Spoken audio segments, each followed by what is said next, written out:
Allô, moi c'est Karine, fondatrice de Cara Bijoux et Style.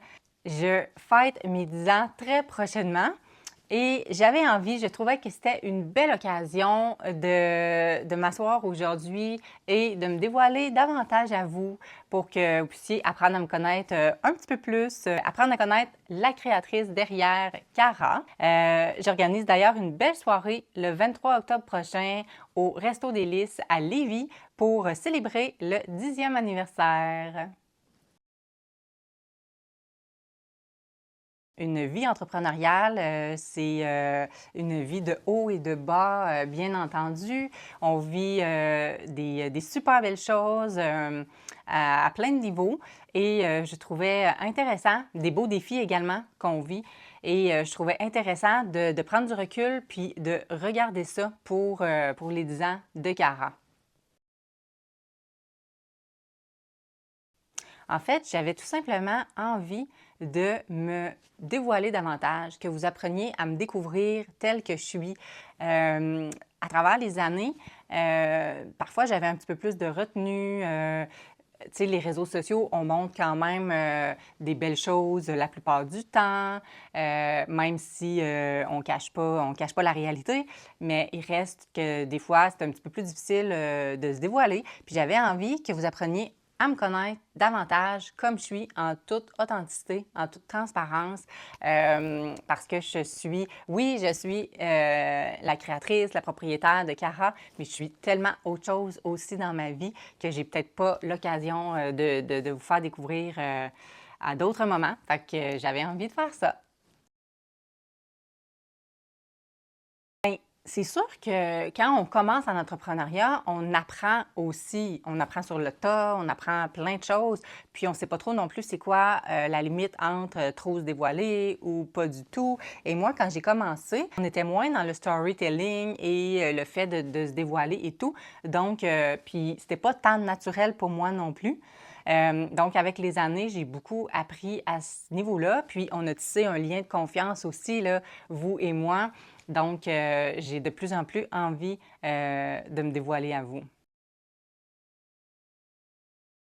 Cara, Bijoux et Style est née, en fait, j'aime bien reprendre l'expression d'une personne que j'ai déjà entendue, est née d'un cadeau mal emballé. En fait, j'avais une toute autre carrière avant. J'étais nutritionniste dans le réseau de la santé. Et puis, vivant avec des défis de santé au quotidien depuis ma jeune enfance, mais qui ont pris beaucoup d'ampleur en, en grandissant, en vieillissant, avec l'adolescence, avec les études, le travail qui rentre en ligne de compte, la vie d'adulte, en fait. Mes défis se sont beaucoup amplifiés également, jusqu'à me retrouver en arrêt de travail prolongé pour le métier que je faisais là, de nutritionniste. Et puis, j'ai débuté comme passe-temps sur recommandation de mon médecin, en fait, de mon médecin spécialiste qui me disait ça serait le fun, trouve-toi un passe-temps qui te fait vraiment triper, quelque chose pour te réaliser autrement, être autre chose que de la douleur, parce que ça fait qu'à un moment donné, ton quotidien n'est que ça. Tu focuses sur la douleur, tu focuses sur les traitements, tu focuses sur aller mieux. Donc, c'est ça. Fait que j'ai eu le flash parce que j'avais rencontré la fille d'une de mes professionnelles là, qui me faisait des traitements, qui avait commencé à faire des bagues Swarovski. Je ne sais pas si vous vous rappelez, là, les bagues, là, il y en avait de différentes grosseurs avec les cristaux Swarovski de différentes couleurs, puis des boucles d'oreilles aussi, puis ça m'avait allumé quelque chose. Puis moi, depuis que je suis toute petite, je tripe sur la mode, je tripe sur les accessoires. Dans le fond, je tripe sur tout ce qui est beau. Fait que j'ai toujours aimé ça, mais je ne me suis pas vraiment donné le droit d'aller dans cette voie-là. Donc, je suis allée plus rationnellement là, vers le domaine de la santé que j'aimais et que j'aime encore beaucoup aujourd'hui. Mais c'est comme ça que tranquillement, pas vite, ma passion s'est transformée. J'aimais beaucoup ça. Puis, je dirais même que mon entourage a vu avant moi le potentiel qu'il y avait à transformer ça en entreprise. Et puis, est venu un moment que j'avais un choix à faire. Mon état de santé ne s'améliorait pas du tout. Donc, je devais soit retourner dans ce même milieu de travail-là avec les mêmes défis et tout ça, ou faire autre chose. Et j'ai décidé d'aller vers le autre chose, de sauter dans le vide, d'aller vers l'entrepreneuriat pour justement avoir un travail qui me permettait plus de flexibilité, de s'adapter mieux à ma condition au jour le jour. Et puis, j'ai fait une formation par la suite en styliste de mode pour appuyer le tout.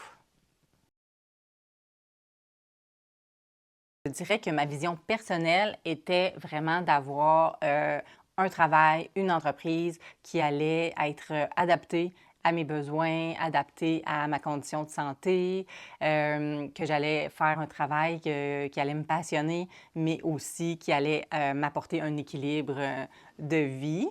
Et plus professionnellement, bien, j'avais la vision, bien sûr, de développer une belle entreprise qui allait aller loin et qui allait devenir une référence en matière de mode, d'accessoires dans la belle grande région de Québec et au Québec également. Ma mission derrière mon entreprise, oui, bien sûr qu'elle a évolué au fil du temps, mais elle a quand même eu toujours une base commune d'améliorer le sentiment de bien-être et de confiance en soi des femmes particulièrement. Je veux qu'elles se sentent belles, qu'elles se sentent bien, qu'elles se sentent uniques, qu'elles se sentent au top quand elles portent mes bijoux, qu'elles aillent à une réunion avec confiance, avec aplomb, parce que je trouve vraiment que ça fait une différence. Des fois, un vêtement, un accessoire qu'on porte fait toute une différence dans le sentiment de confiance qu'on a. Donc ça a toujours fait partie de moi. Pourquoi je choisis de faire telle collection, de faire telle collaboration, d'embarquer dans certains projets, et vraiment habité de... Je visualise comment les femmes se sentiront, comment je peux apporter de la joie, du bonheur dans le quotidien, apporter du beau dans le monde, parce que je trouve vraiment qu'on en a besoin. J'ai eu la chance d'être vraiment accompagnée personnellement. J'avais une coach d'affaires qui m'a été attitrée par l'organisme Sphère Québec, qui est un organisme qui aide les personnes justement vivant avec des défis de santé très invalidants dans leur vie. Donc, j'ai eu cette chance, dans ma malchance, d'avoir un accompagnement personnalisé. Donc, une coach avec qui j'ai travaillé, qu'on a monté un plan d'affaires. Donc, plutôt que de suivre le cours lancement d'entreprise, c'était comme une formation un peu en accéléré et personnalisée. Par la suite, j'ai suivi la formation Gérer efficacement son entreprise. J'ai également fait une formation en stylisme de mode personnalisé. Pour la fabrication de bijoux, je suis vraiment autodidacte dans le domaine. J'ai posé beaucoup de questions, j'ai assisté à des formations, j'ai suivi des cours plus techniques là, de différents fournisseurs qui sont offerts pour apprendre à fabriquer, à peaufiner nos techniques. Beaucoup d'essais-erreurs également. Une technique qui est super de base, mais qui reste quand même difficile. C'est pas que c'est difficile en soi, ça dépend des matériaux avec lesquels on travaille, mais de faire des beaux œillets. Des œillets, c'est vraiment quand on utilise une tige et qu'on y fait une fin arrondie pour, exemple, aller s'attacher à un maillon de chaîne ou à un anneau, ou bref, ça reste quand même une technique plus difficile quand on travaille avec l'acier inoxydable parce que c'est très raide et même que je dirais qu'au niveau des douleurs des poignets, c'est des manipulations qu'on fait souvent puis qui viennent quand même qu'à faire assez mal.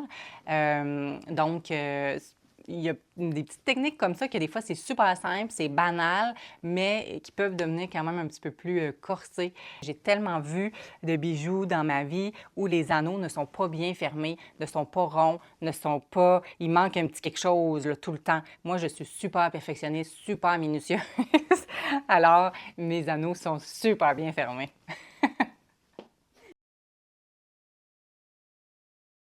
Karine est une fille qui aime évoluer, qui aime apprendre. qui aime s'améliorer, puis que ce soit au niveau personnel, autant au niveau personnel que professionnel. Donc, c'est sûr que ça influence beaucoup mon parcours parce qu'au fil des années, ben j'en ai parlé un petit peu tout à l'heure, mais mes défis de santé m'ont apporté quand même à faire beaucoup de consultations à différents niveaux. Donc, j'ai beaucoup travaillé sur moi-même. Donc, veux pas, ça a une influence aussi sur mon entreprise. Puis, de par ma formation également en nutrition et en stylisme, ça m'a appris beaucoup à écouter, à bien cerner les besoins des gens. Fait que ça me sert beaucoup, ça, au niveau entrepreneurial, quand je fais mes créations, que ce soit pour une création personnalisée ou non. Je suis beaucoup à l'écoute, j'observe beaucoup les détails. Ça me saute même aux yeux, des choses que les gens ne voient pas, moi, je les vois. Donc, c'est sûr que ça a un impact au niveau de mon parcours entrepreneurial. Mes bijoux, certainement, qui reflètent une partie de moi parce que c'est bien certain que c'est moi qui ai créé. Donc, ils reflètent, ils reflètent aussi ma personnalité. Ils vont refléter de la simplicité, de la modernité, de l'élégance dans des touches simples. J'ai toujours aimé ça et c'est encore ça aujourd'hui et je me base là-dessus aussi. C'est ce qui crée un peu la signature de mes bijoux. Puis comme je disais tout à l'heure, le fait que je sois minutieuse, que j'ai un grand sens du détail, même perfectionniste, dans ce que je fais, ça me sert quand même beaucoup. Je vais porter beaucoup d'attention aux petits détails de finition, justement. J'en aime tellement. J'en aime tellement. J'aime beaucoup créer des boucles d'oreilles, tout particulièrement. Je suis une grande fan de boucles d'oreilles. Par contre, dans mes premières années, mon style était quand même différent et la mode était différente aussi. Les bijoux étaient plus imposants. J'aimais beaucoup les bijoux à plusieurs chaînes, avec des torsadés, avec des cristaux, avec des perles intégrées. C'était vraiment le fun à créer, ces bijoux-là. Je vais vous le dire parce que je vous l'ai pas partagé. Je me rends compte que je ne vous l'ai pas partagé. En fait, c'est quoi mes douleurs? C'est que je vis avec des douleurs chroniques qui sont des migraines chroniques réfractaires très invalidantes au quotidien. Donc, ce qui veut dire que c'est des migraines, mais pas des migraines comme on est habitué d'en entendre parler, c'est-à-dire qui arrivent comme, exemple, une fois par mois ou une fois par semaine ou fait que moi, c'est vraiment comme devenu chronique avec les années. Donc, c'est-à-dire qu'à tous les jours, je vis avec minimum un bon mal de tête et des nausées, de la fatigue, des pertes de concentration, de mémoire. Et ça va jusqu'à des super grosses migraines, mais qui vont durer des jours et même des semaines, souvent, d'affilée. Donc, ce qui apporte vraiment des bons défis dans la vie quotidienne. Et à ça, c'est ajouté la fibromyalgie également. Donc, ce qui fait que j'ai des douleurs diffuses dans tout le corps. Je vais être beaucoup plus fatiguée, je vais manquer d'énergie. Aussitôt que je fais une petite activité, j'ai vraiment des douleurs qui ressortent. Et malheureusement, ces douleurs-là, ces tensions-là dans le corps vont me créer d'autres migraines. Donc, c'est un beau package. Tout ça, donc avec la médication et tout, qui a également des enjeux. Ce qui fait qu'au quotidien, je dois dealer avec la douleur du jour, la nuit que j'ai passée et tout. Donc, c'est sûr qu'au niveau entrepreneurial, ça m'amène à faire, au niveau entrepreneurial et personnel, ça m'amène à faire des deuils, ça m'amène à revoir certaines ambitions, des attentes que j'ai, parce que moi, la personne que je suis à l'intérieur est super dynamique, est super ambitieuse, elle a plein de projets, mais malheureusement, le corps ne me permet pas d'accéder à tout ça. Donc, c'est certain que ça vient avec toutes sortes de beaux enjeux qui m'apportent à faire des choix déchirants. Donc, j'ai souvent à dire non pour des trucs que j'aimerais tellement faire. Je dois regarder aussi au niveau de la gestion de l'énergie, la gestion des tâches, que ce soit dans une journée, dans une semaine.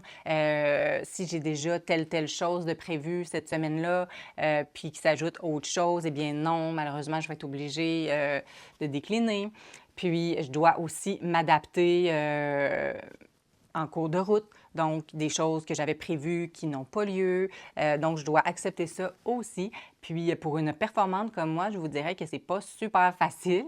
Fait que j'y travaille encore beaucoup, que ce soit dans ma vie personnelle et professionnelle, à cette recherche d'équilibre et à continuer de vouloir me valoriser, de faire évoluer mon entreprise, de faire une vie le plus normale possible, entre guillemets.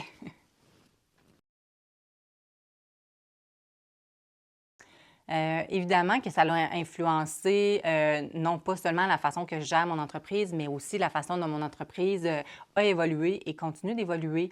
Comme je disais, j'ai des choix à faire, souvent déchirants, et c'est souvent frustrant même, mais je dois accepter que moi, mon entreprise, elle n'évolue pas nécessairement au même rythme qu'une autre entreprise où est-ce que premièrement, sont plus qu'une personne, puis qui sont en santé, qui ont beaucoup d'énergie. Donc, moi, c'est des choix que j'ai faits jusqu'à maintenant et qui me conviennent au mieux présentement. Peut-être que dans le futur, ça sera différent, mais pour l'instant, c'est comme ça.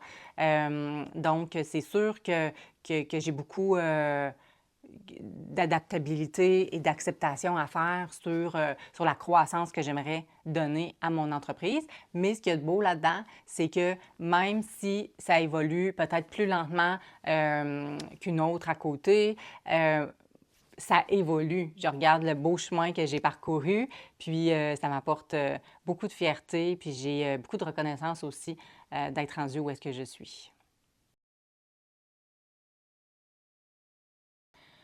Après 10 ans, je dirais que mon entreprise me ressemble beaucoup et de plus en plus. Je dirais que c'est une entreprise avec des bases solides, euh, qui évolue plus lentement que je le voudrais, mais qui évolue tout le temps quand même.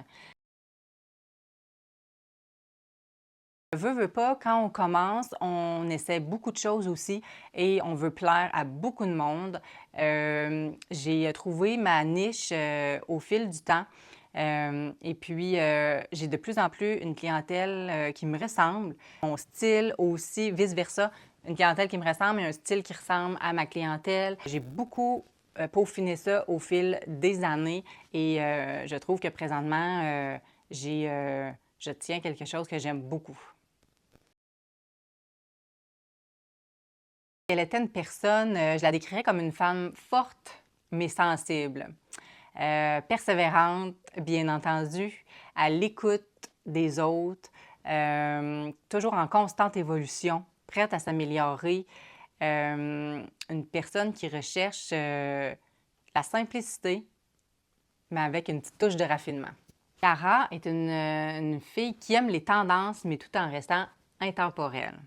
Une personne qui aime profiter de tous les petits plaisirs de la vie.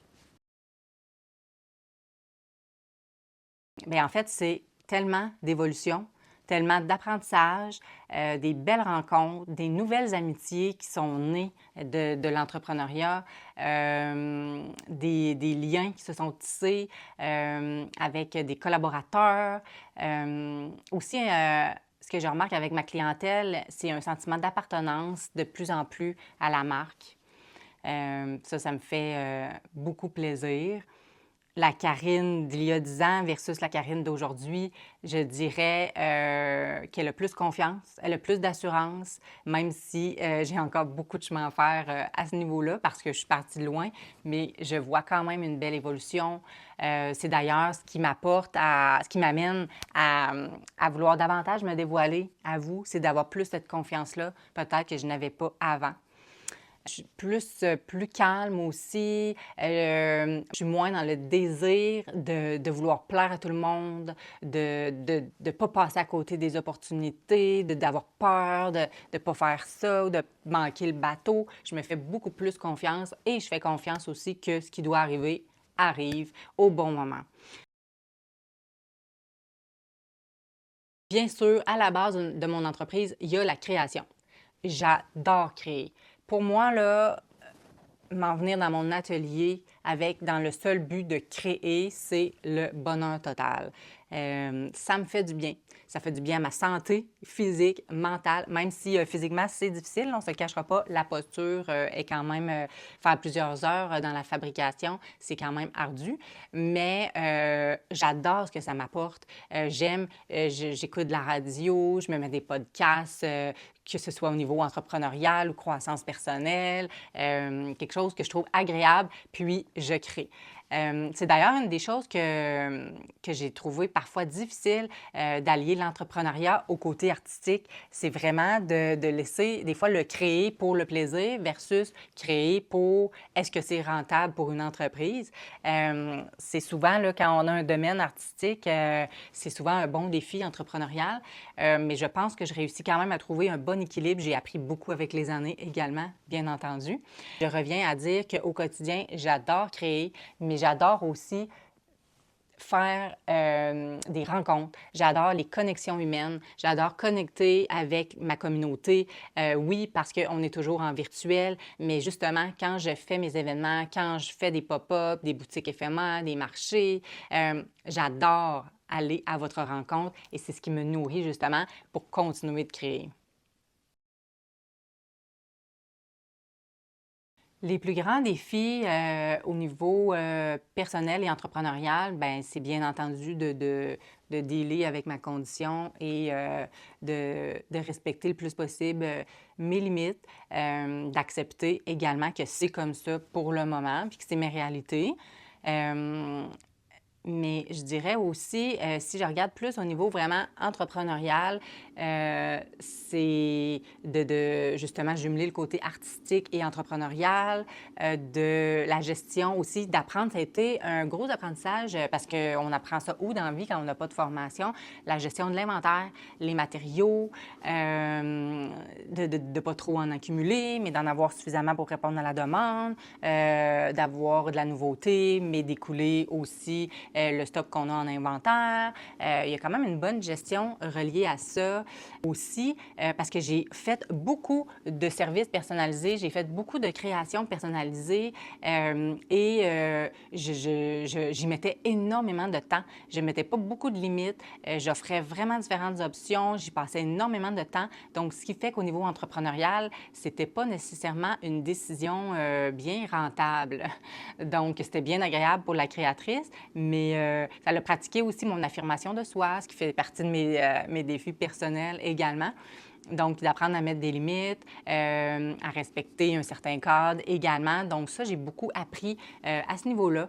Et comment j'ai surmonté ça, ces défis-là? Bien, en fait, beaucoup d'essais-erreurs, bien entendu. Aller chercher des conseils à des personnes compétentes, d'autres entrepreneurs. Même si ce n'est pas dans le même domaine, il y a souvent des conseils très pertinents. Je fais partie également des groupes d'entrepreneurs, des groupes d'entraide, de discussion, aussi des groupes où est-ce qu'on faisait venir des professionnels avec une certaine expertise. Donc, on pouvait tout apprendre et s'entraider là-dedans et justement cheminer et apprendre de nos erreurs.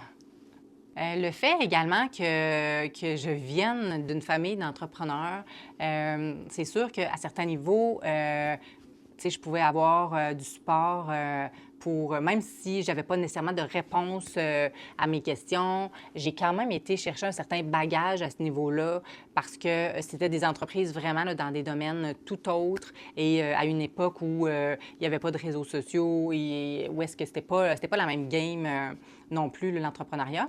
Fait que c'est sûr que je peux aller chercher des petites clés parfois à ce niveau-là ou du support ou du moins juste des fois de la compréhension que certaines choses ne sont pas faciles. Du côté de mon chum, Il y avait une tante et un oncle en particulier là, qui étaient en entrepreneuriat. Et puis, ça me fait penser que j'ai eu de l'aide de cette tante-là qui a passé beaucoup de temps à venir m'aider à monter mon inventaire, mon fichier d'inventaire, à étiqueter des trucs, à mettre des codes, à mettre ça en place beaucoup là, après quelques années. Donc, j'ai eu de l'aide à ce niveau-là. Je suis fière de quand même beaucoup de choses, mais il y a certaines petites réalisations ou reconnaissances que je pourrais dire un peu qui sortent du lot. Soit, de un, ma première participation au MAD Festival, qui dans le temps s'appelait Festival Mode et Design, qui a changé de nom, là. Donc, ça, j'étais quand même très fière de faire partie de la cour des grands. Ensuite, j'ai quand même créé pour quelques personnalités connues. Puis, mes bijoux ont été portés à la télévision ou dans des revues ou pour des occasions spéciales, pour des femmes d'affaires également. J'ai fait des créations pour Femmes et Stars, maintenant qui s'appelle Evol. Donc, je faisais des bijoux corporatifs. Donc, toutes les femmes présentes avaient leurs bijoux. On m'avait mandaté de ça et j'en étais très reconnaissante. Et je dirais, qu'est-ce que je suis fière également après ces 10 années? Tout simplement d'être encore là. Parce qu'on ne se cachera pas, c'est quand même difficile de durer en entrepreneuriat. Et je suis dans un domaine très compétitif également, avec des enjeux de santé également. Donc, d'être encore là est une fierté en soi.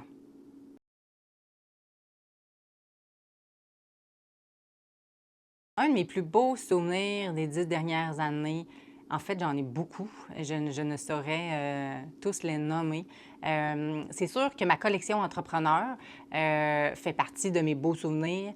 J'ai fait 2 parties de collection entrepreneur, donc pour 6 femmes entrepreneurs en tout, que j'ai créé une collection à leur image qui les représentait et c'était pour rendre hommage à l'entrepreneuriat au féminin, qui d'ailleurs va être à l'honneur lors de ma soirée du 23 octobre. Donc, pour moi, je suis inspirée par ces femmes entrepreneurs. Donc, c'était un honneur de créer pour elles et qu'elles agissent à titre d'ambassadrices.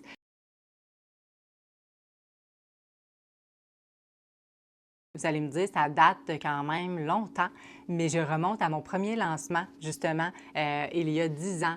Et puis, je me rappellerai encore à ce jour le petit mot touchant que mon chum avait dit. Il avait pris le micro et il avait parlé de mon parcours, de comment j'en étais arrivée là. Il avait vu tout le travail pour en arriver là. Et puis, de voir la fierté dans ses yeux. Mon chum, que je vois pas beaucoup, il démontre pas tant que ça ses émotions. On le voit pas souvent là, avoir la petite larme à l'œil et la gorge un peu nouée. Alors, de voir sa fierté, ça m'avait vraiment beaucoup touchée. Puis, encore à ce jour, je m'en rappelle.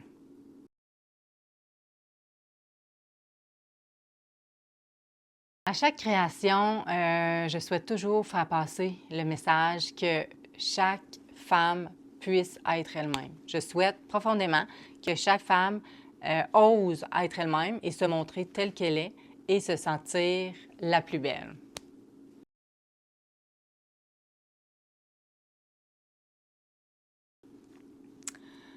Pour les 10 prochaines années, il y a tellement de choses qui m'excitent. Comme je vous dis tantôt, je suis une fille de beaucoup de projets et d'ambitions. Premièrement, ce qui m'excite le plus, c'est de continuer à créer, de continuer à vous apporter ce sentiment-là de bien-être et de confiance en soi. Mais j'espère pouvoir aller au-delà et d'aller à votre rencontre plus souvent. J'ai le souhait d'avoir une boutique physique. Il n'y aurait pas seulement de mes bijoux, il y aurait également autre chose. J'ai un beau concept en tête que je pourrais vous dévoiler davantage en temps et lieu et j'espère vraiment que ça va se concrétiser. Il y a aussi le souhait, si je n'ai pas de boutique physique, j'aimerais une boutique mobile, c'est-à-dire avoir un camion. J'ai déjà une boutique mobile, mais dans ma voiture, mais j'aimerais ça avoir un camion, un VR pour vraiment, réellement avoir un espace boutique et aller à votre rencontre sur les routes un petit peu partout. Je crois sincèrement que chaque personne a une histoire, chaque style raconte une histoire et j'ai vraiment envie de vous aider à dévoiler la vôtre.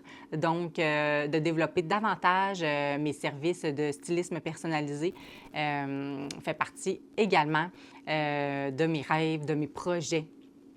Et bien sûr, à titre plus personnel, c'est vraiment d'arriver à trouver le meilleur équilibre qui soit entre la vie personnelle, la vie professionnelle, tout en respectant mes limites, en les écoutant davantage, en continuant à développer mon entreprise, mais en priorisant ma santé. Un autre de mes rêves et de mes projets pour les prochaines années serait de développer un podcast. Je ne suis pas très originale, hein? Il y en a tellement, il y en a beaucoup, mais honnêtement, j'aime tellement communiquer. Donc, ça serait relié autour de la mode, du style, de l'entrepreneuriat féminin ou même, pas nécessairement féminin, l'entrepreneuriat général. Bref, je m'intéresse beaucoup à la vie des gens. Comme je vous disais, je regarde beaucoup les détails, je m'en inspire. Donc, pour moi, d'avoir cette opportunité-là, ça serait vraiment génial. Fait que je mets ça dans un petit coin et peut-être vous sentirez-vous interpellé et quelqu'un aura envie de participer avec moi à ce podcast parce que, bien entendu, ça serait le fun de partager ça avec une autre entrepreneur passionné ou un autre humain passionné.